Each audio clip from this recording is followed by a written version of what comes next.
is Harry Chambers. We're live from the wood shop at the back of Chambers General Store.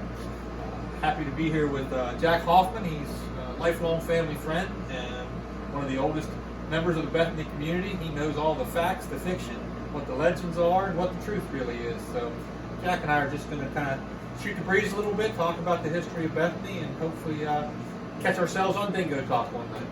So Jack, how did you all end up in Bethany? My dad came here in 1933 when he was married.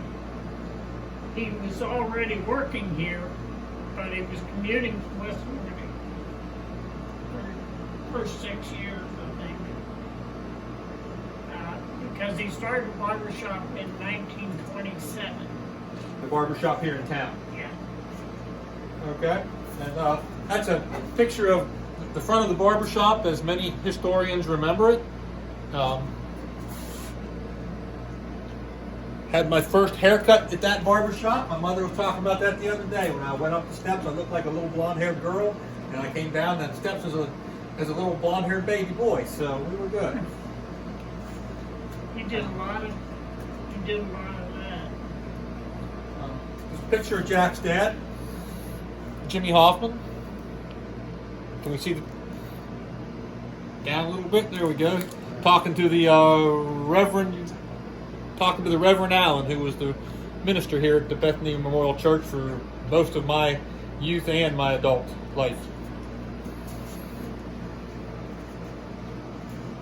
So when did your dad retire, Jack? Oh, okay, 57 years. I don't know what year that was. It was after I... It was probably about 79. Okay. 33, 27.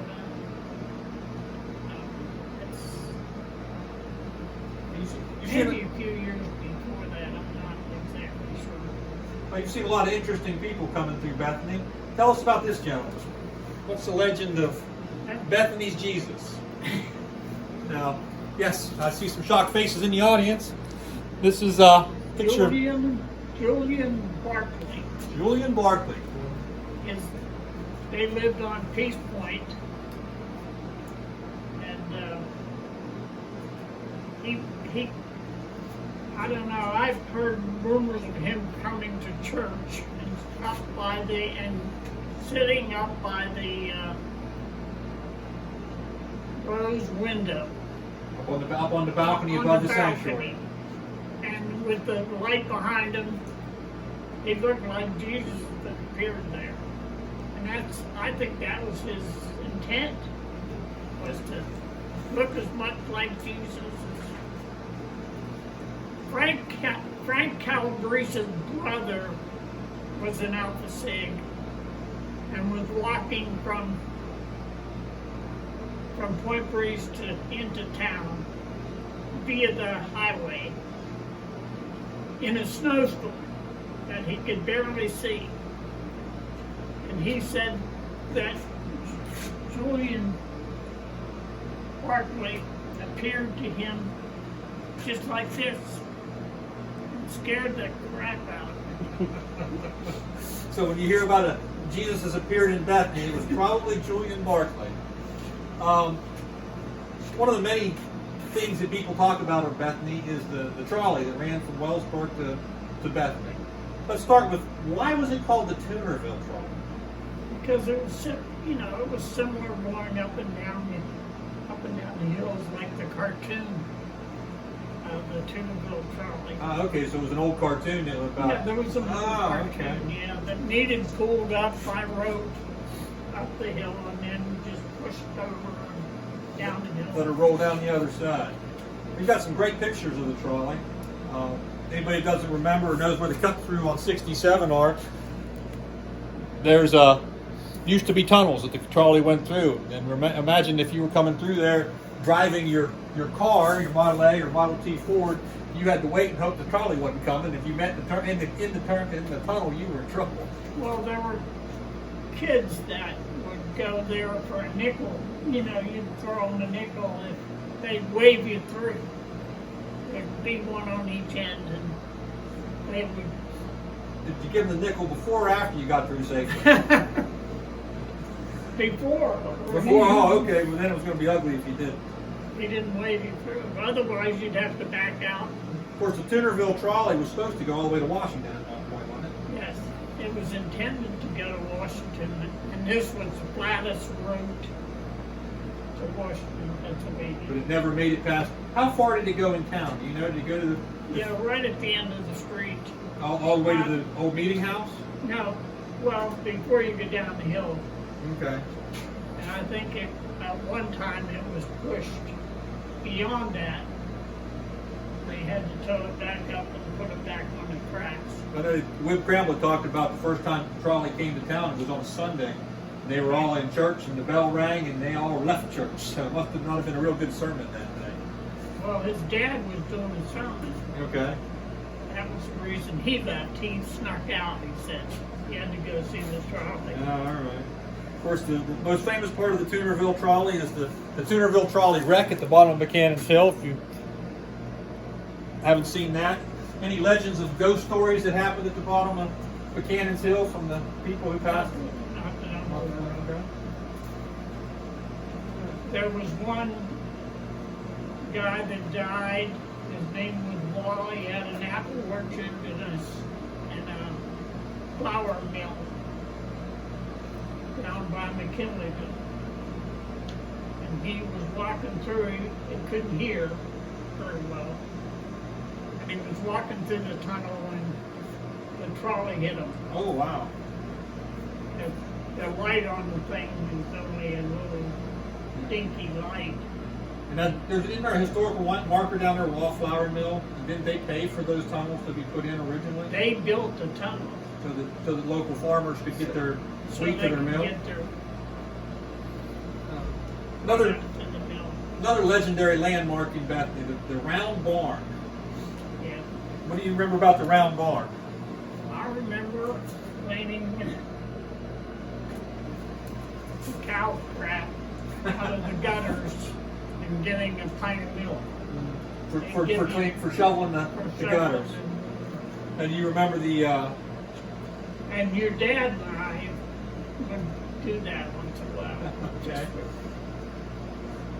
Do you remember then having the milk? Were they still serving that milk in the cafeteria when you were there? Yes. Imagine doing that now, where college would have its own dairy herd and its own gardens and feed its students. Pretty neat. Another legend of Bethany, and Jack probably knows him well. Larry Hummel. Anybody remember Larry? Everybody familiar with the Hummel Field House? Early on, Larry worked at B&G because they hardly paid anything, but they gave him room and board, which, It was a big deal. big deal. Big deal.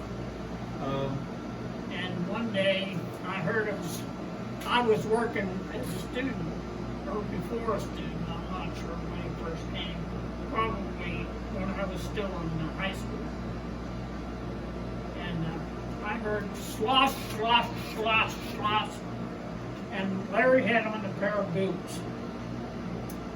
And I said, Larry, what are you doing?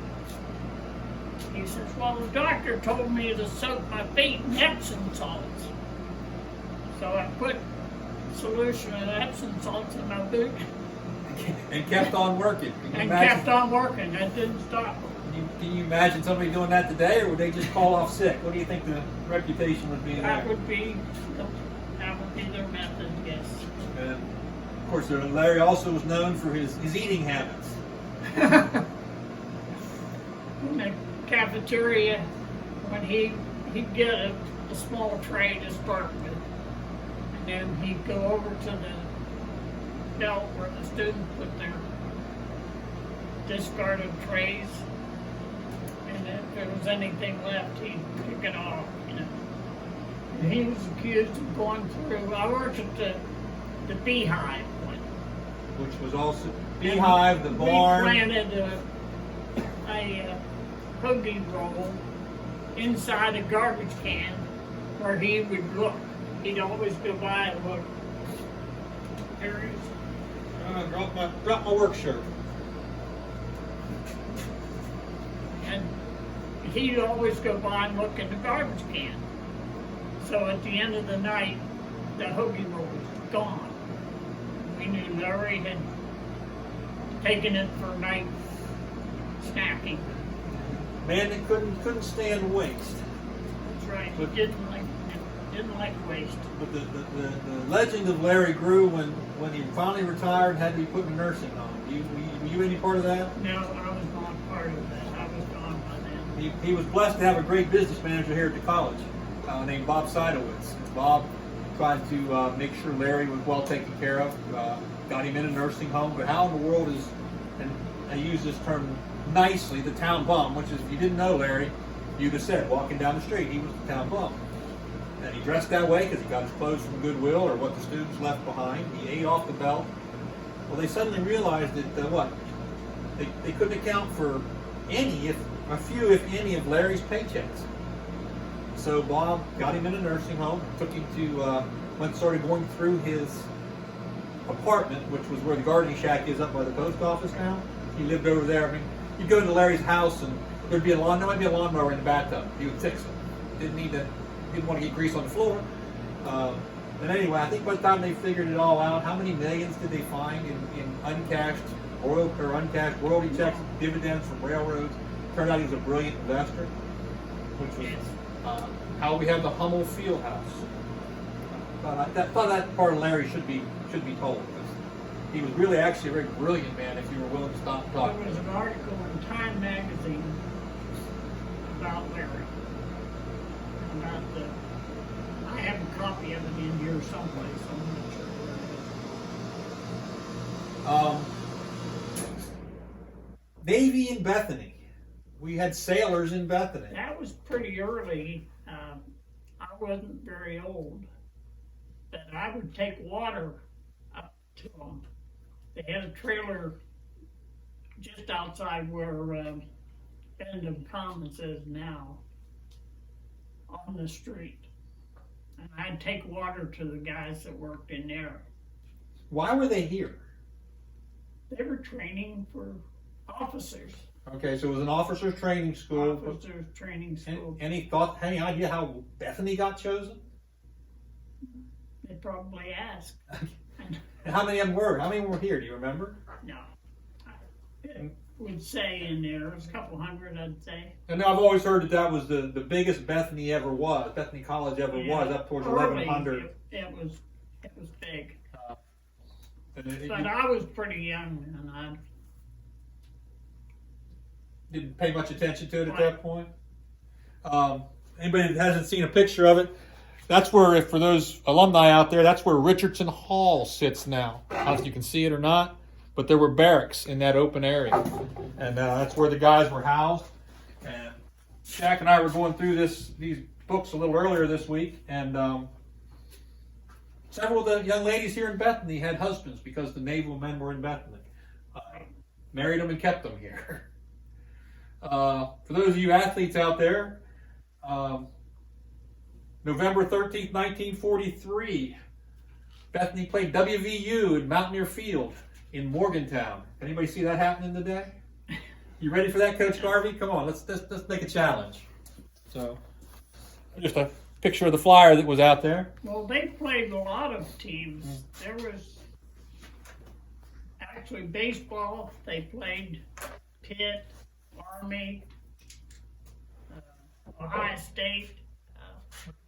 Early, before they were forming the leagues that they... And they competed fairly well, didn't they, back then? Back then, yeah.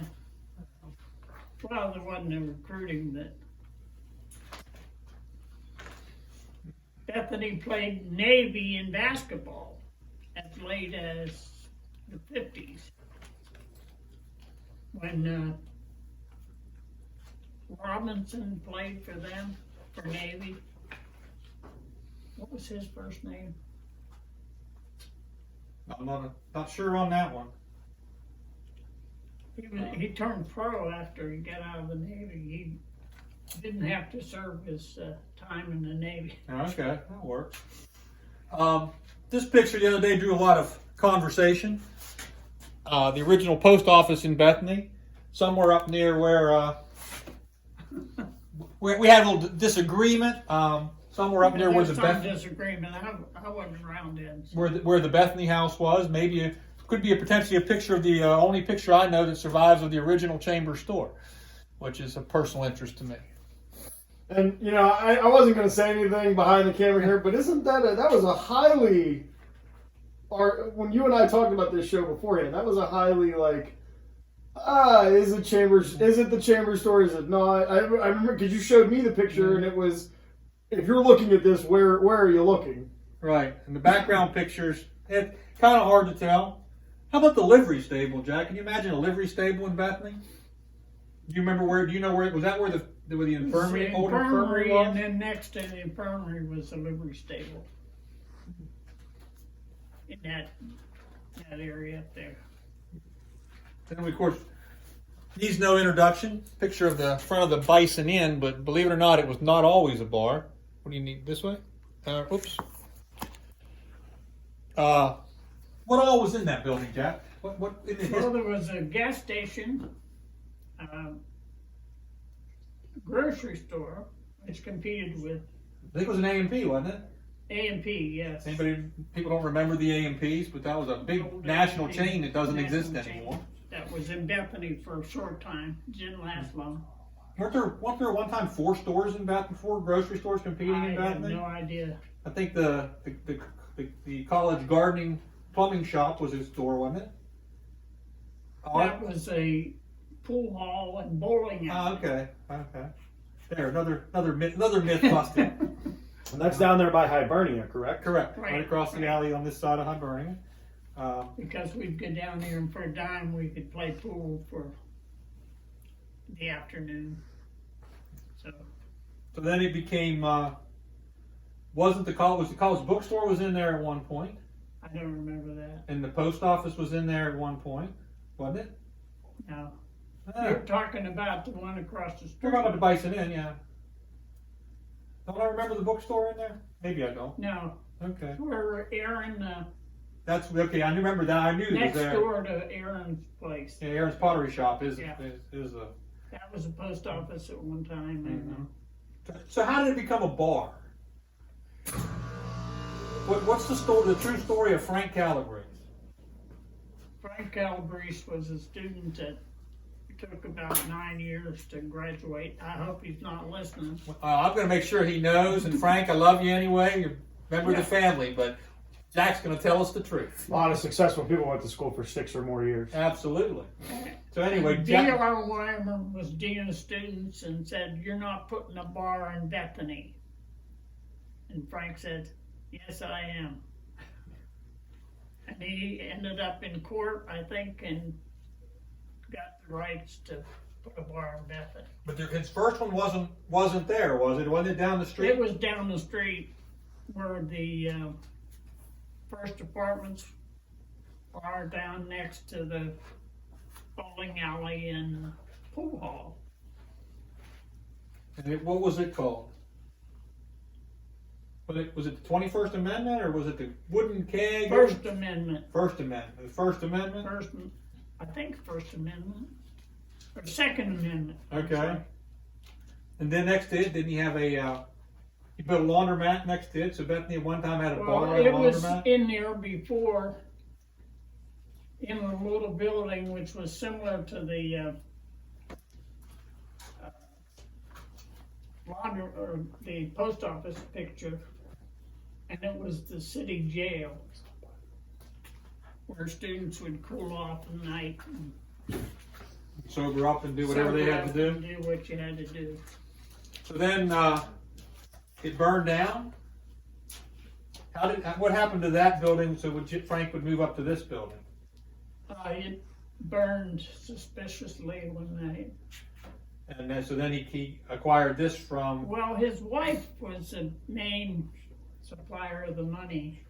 His wife family. Bartell, I think was her name.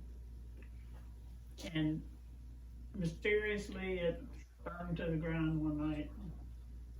So Frank then acquired the building across the street from the store and opened the bar? I'm not sure whether he acquired it right away or was renting. I'm not sure. Okay. And then Frank decided to leave town, and that's when the legend Bubba showed up. Bubba showed up. Anything you want to tell us about Bubba? Any myths you want to bust or legends you want to build? Bubba? I don't know. I know when he came to town, it made quite a stir because you don't bring many, 6'6", 400-pounders into town very often. Right. Well, he played basketball at Duquesne. Okay. He would tell me that story while having his gin. Bubba drank gin? I don't think that was very well known I around. don't think anybody's ever accused Bubba of drinking gin. Yeah. No, swilling gin maybe, but not drinking. Swimming in gin, drowning in gin. One of those might be I don't know if drinking was what Bubba did. Well, he inhaled it. 2 handfuls at a time, just going. Did anybody ever call Bubba by his given name? How many people know what Bubba's given name was? I do too. Do you know what Bubba's given name was? Bill. William Reed, yeah, that's for sure. Bill Reed. No doubt. No doubt. Well, we've had some interesting things happen in Bethany. We had a piece of property to the north of town declared its own private country. Ruth Germond was a famous local figure. Patricia was the sister was more an activist for that than she was, I think. Mm-hmm. But the sister was a doctor or something, wasn't she? She was a doctor, yes. And, came back here as apparently retired. and she was shot, fatally shot on that farm, wasn't she? Right. She was having her sister Ruth had a boyfriend who she brought in from Texas, and his name was Desert Owl. That would be Mr. Owl to those of you who didn't know him. O-W-L, Owl? I've never seen it. I've never seen it. But in I think print. that's the story behind him, right? Is it was Desert Owl, like the bird. Right. And one night he came back, or she came back to harass him about leaving. She was trying to get him to leave. And he came up on the porch and she shot him twice, or he shot her twice. Once, not very fatally wounded, but when she turned her back, she got one in the back. And that was never prosecuted, was it? I'm not sure. I think it was tried, but No. I'm not sure No. that he was prosecuted. No. I don't know. No guilty conviction. This morning we learned a lot about the value of having a local fire department. Had a little incident up at Campbell Village, and they responded very quickly, got it under control. We would be remiss in not thanking them for their quick service and dedication to the town. Got a picture here of probably one of the original motorized fire trucks in town. Can you imagine trying to fight a 4-story? 1929 Studebaker. And if anybody notices, this is not Buddy Epson. This is a member of the community. Who was he, Jack?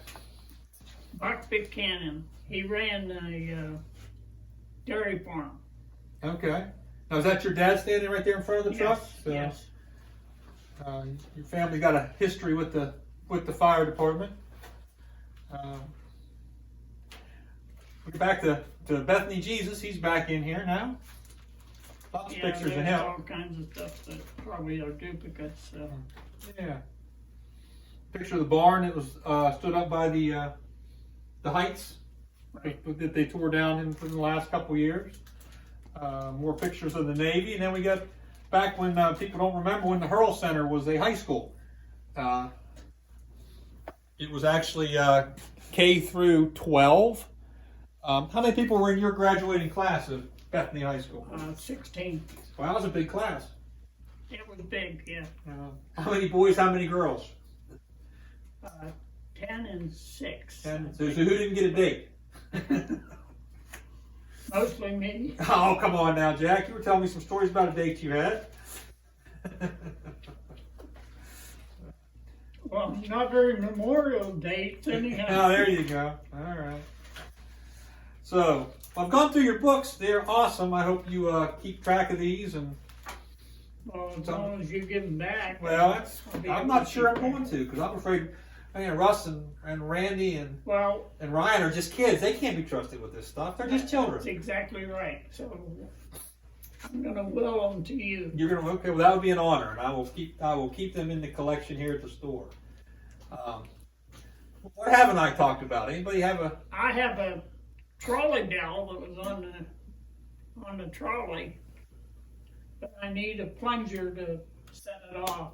I'll have to get Austin to make me Make us a one. I'll plunger? show him what it should look like. And Do I remember that being loaned to be used at a production up here at the college a 10 years ago? it was probably loaned. I remember It was that. loaned to the Blair Library. I know Laura Cramlett was in charge of the Blair Library at one time, and she wanted it just for display. Mm-hmm. So, Is that about the only? How much? Is there any part of the Tunerville trolley that's in the Trolley Museum in Wheeling that you're aware of? Washington, Washington. Okay. not that I'm aware of now.